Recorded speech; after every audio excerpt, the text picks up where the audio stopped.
All right. So what we're going to do here is this is my brother Chris, and we grew up with ghosts. We grew up with supernatural entities, and I'm getting all of my siblings to come on video and tell me all about it. And Chris is going to be the first one to tell us just the things that the most powerful, impactful supernatural events that he's aware of in his life. So we're just going to do them in chronological order, and So, you're going to remind me of things that I've forgotten.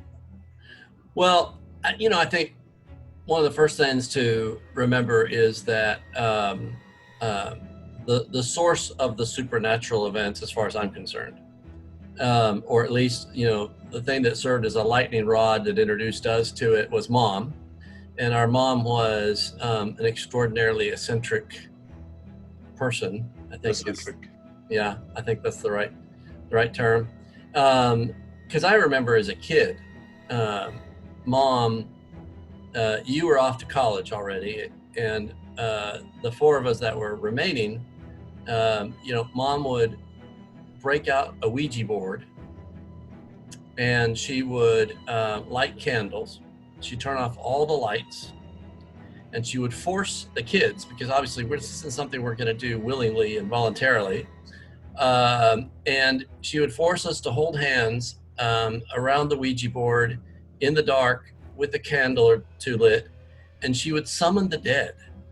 And she would tell them how welcome they are in our home, and ask them, actively seek them, the ghost, to come into our home.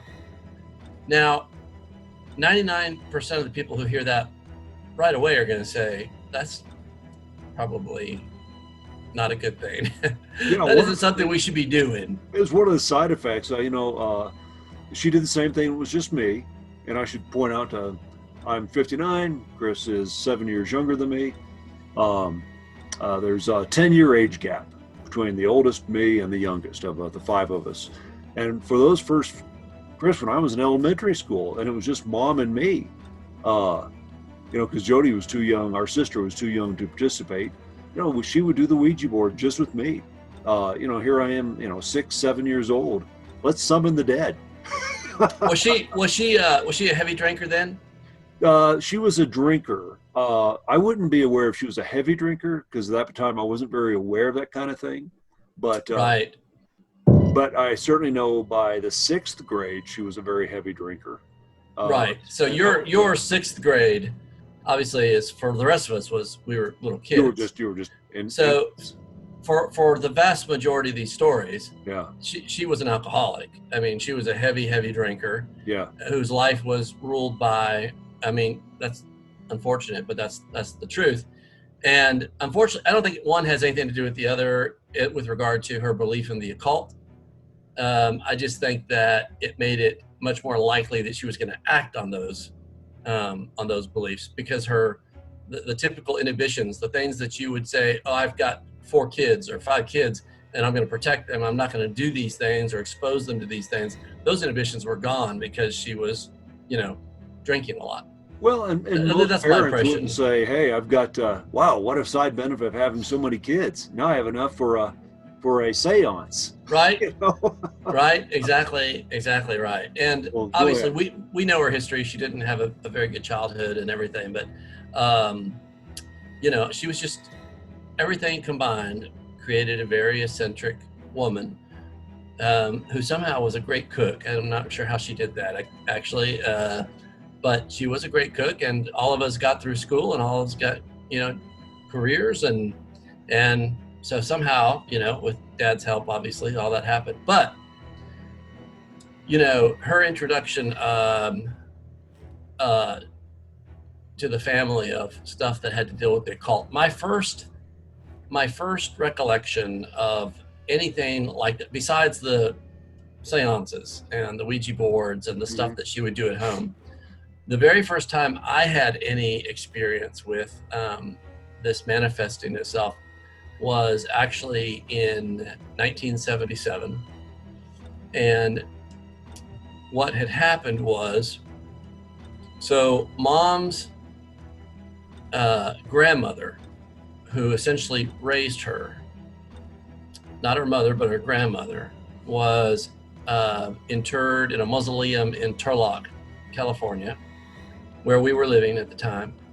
And Mom and Dad had just purchased a new car. I remember it was a green Mercury. I don't remember whether it was a brand new car or was new to them, but it was a nice car. It was a modern car for '77, and Well, we have pictures of that car. well, Mom and Dad were very proud of that car. Yeah.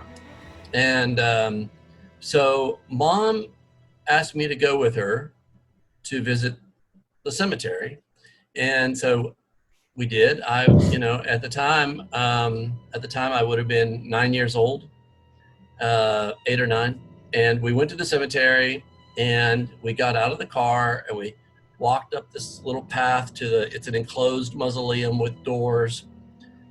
Went inside, and it was actually my first time being inside a mausoleum. I'd never seen, That must have seemed weird.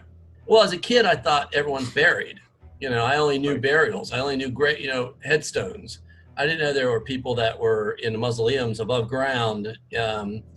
So there we were. We walked over to what turns out to be her grandmother's grave, which is about 4 rows up.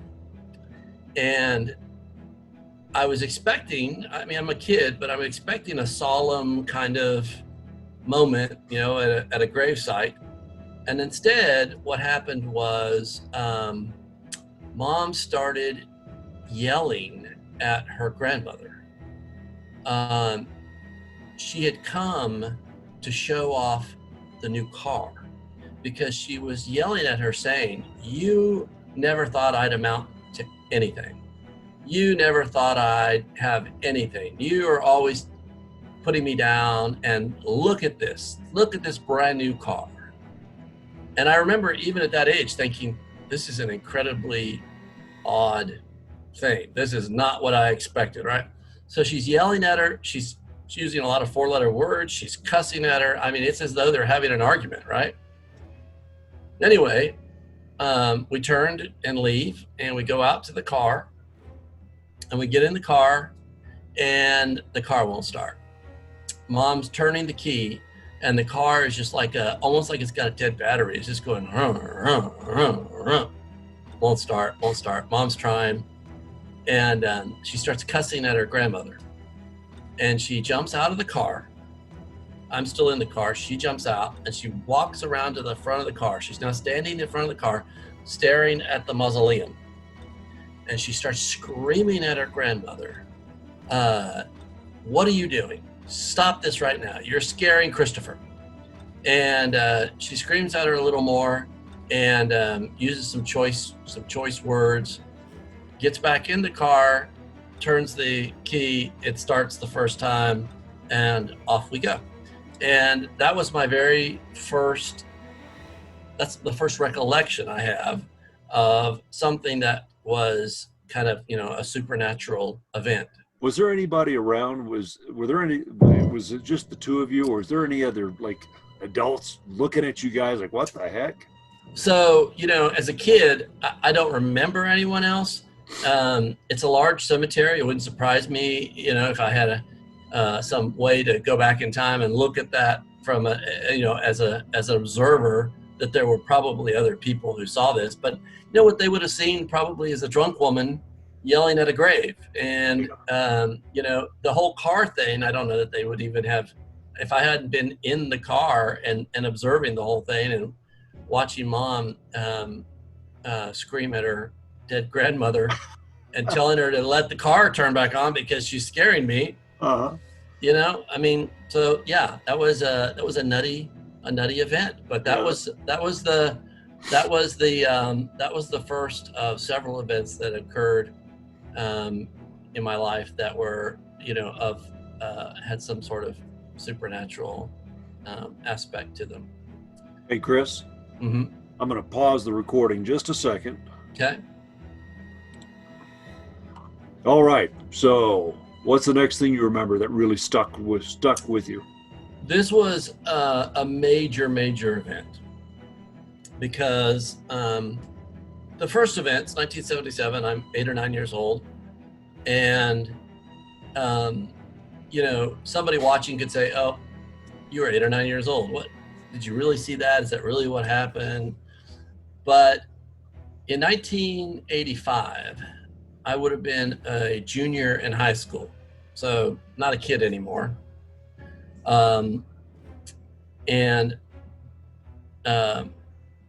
something incredibly scary happened, actually. So we were living in a house on Cedar Street in Carrollton, Georgia. The house isn't there anymore. It was knocked down and they built a bank there. But back then, Mom and Dad rented homes. They couldn't buy a home, so No. they rented houses. And I actually was with Mom when we went to look at this house to see if they wanted to rent it. And it was a older home, but it was downtown in a nice area.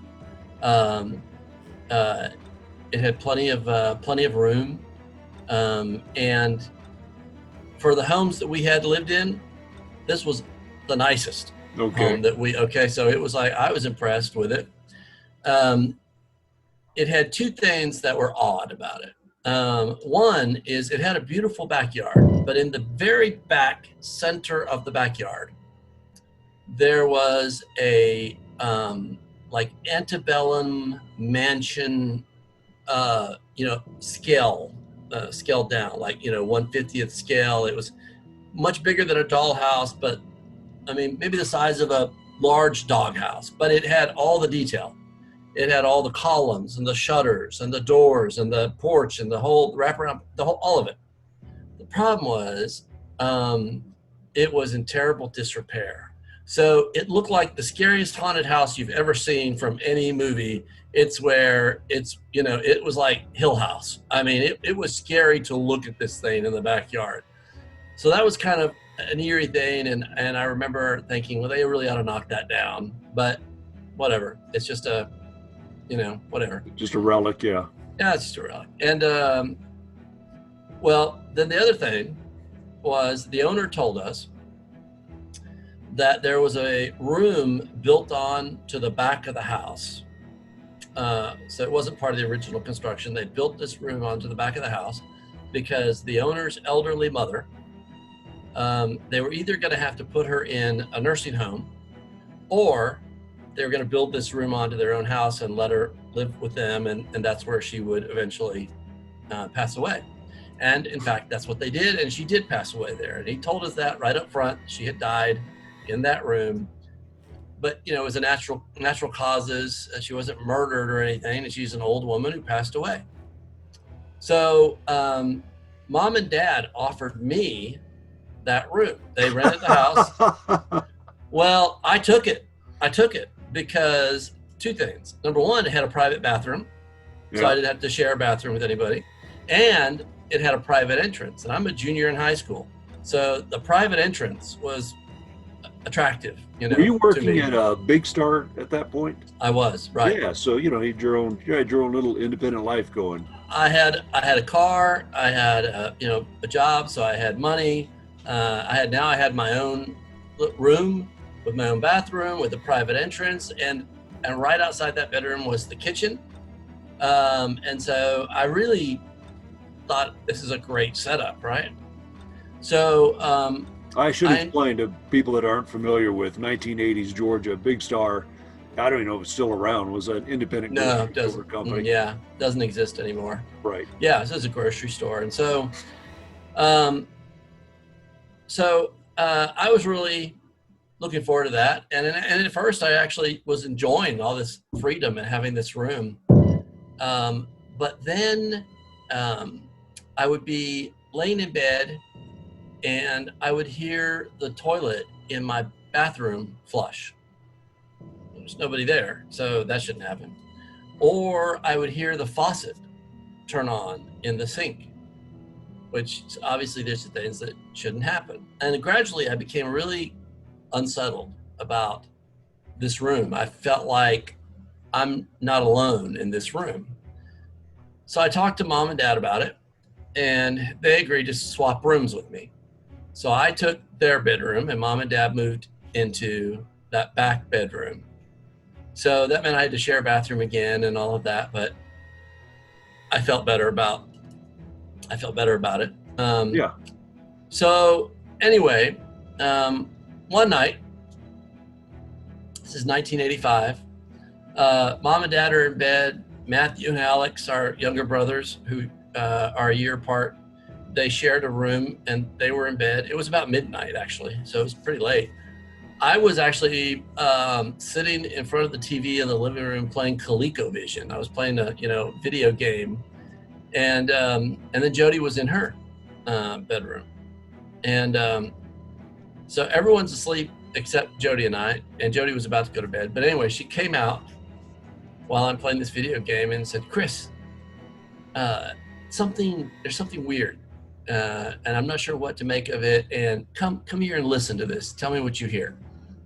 So I stopped playing the game, and now remember, and she's 3 years older than I am, so you basically have two young adults here. You don't have, we're not kids. And we walked into her bedroom, and couldn't really hear it yet. But then we walked into there's a bathroom that is adjoining between her bedroom and Matt and Alex's bedroom, so our younger brother's bedroom. So 2 bedrooms with this big bathroom in the middle with a door that goes to each bedroom.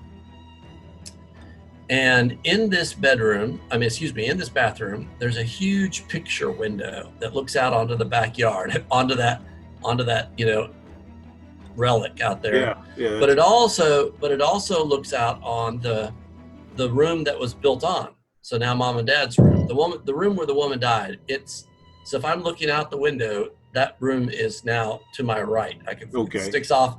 It's on the house, but it sticks out. All right.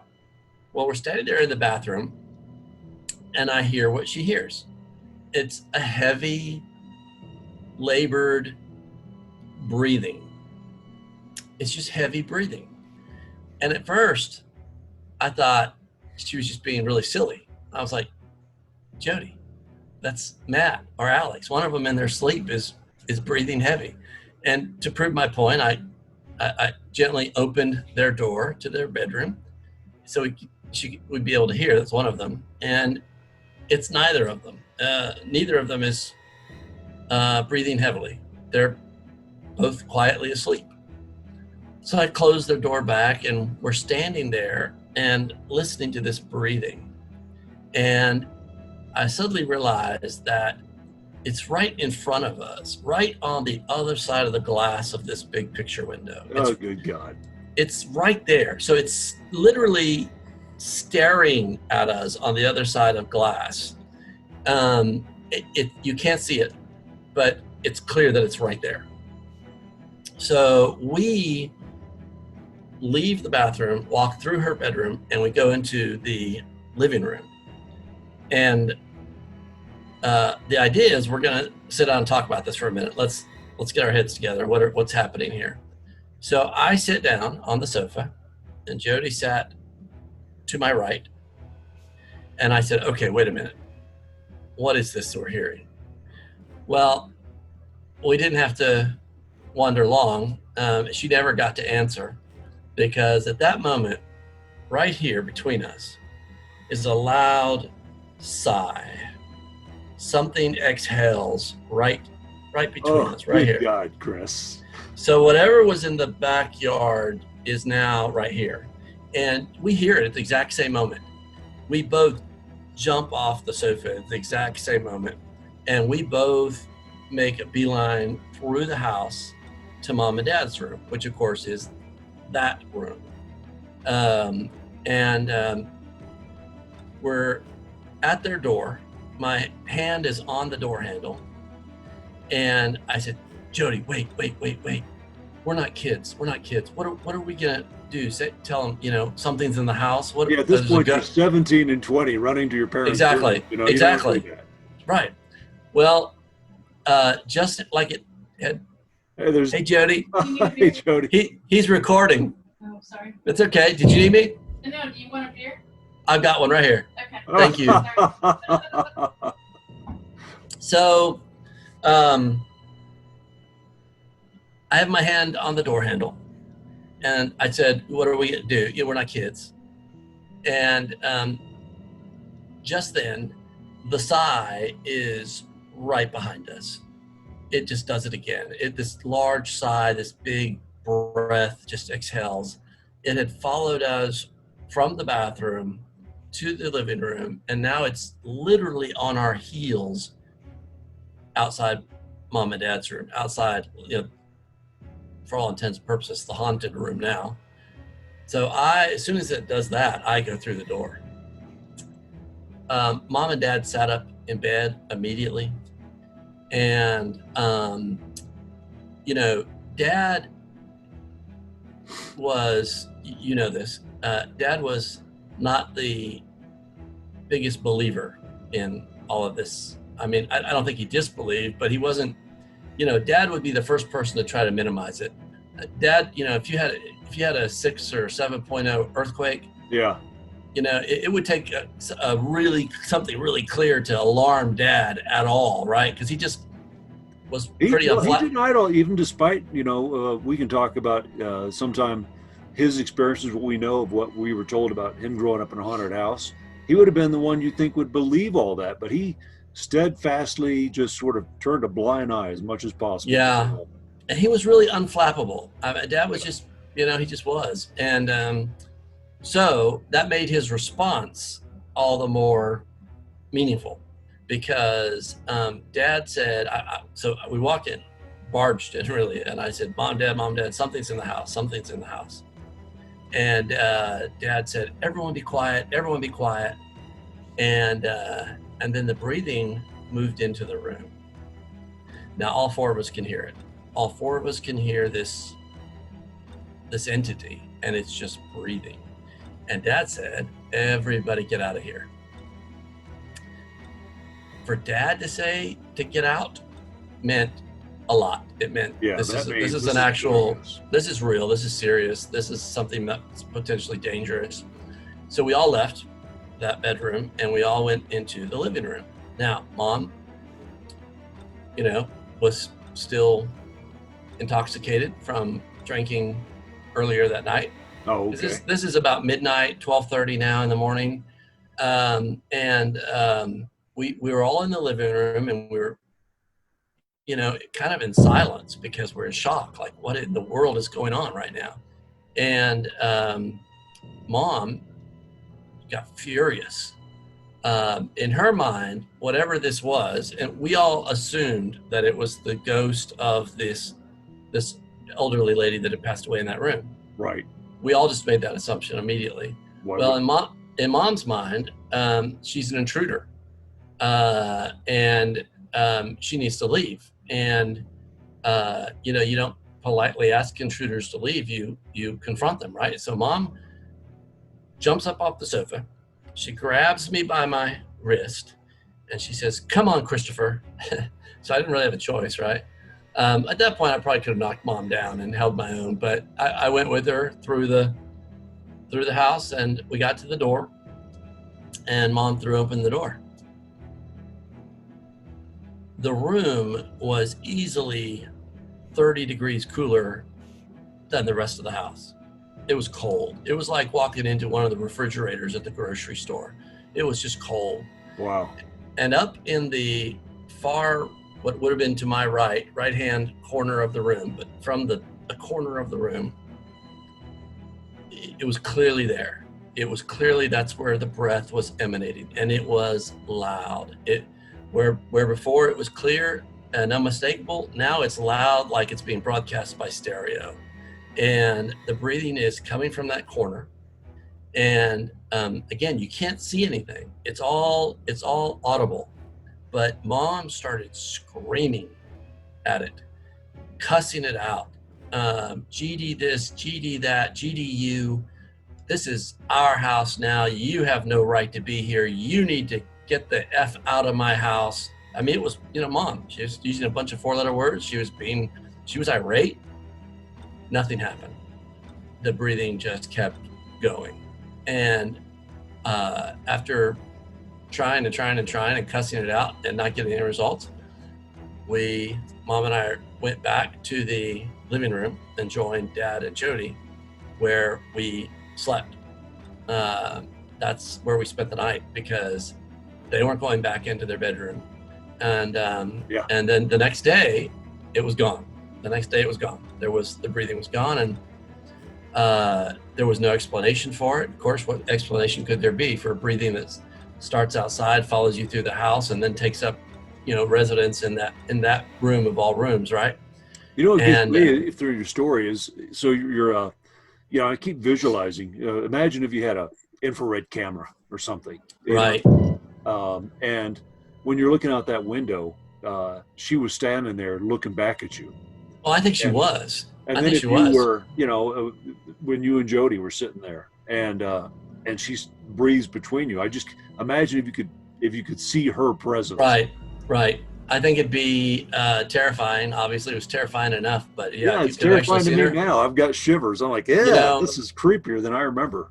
This is the type thing where, if you had, you remember the show Ghost Hunters, Taps, with all their equipment, if they see, who knows what they would have seen. It's just, it was an extremely scary experience, and yet not the scariest experience that I had. That came later.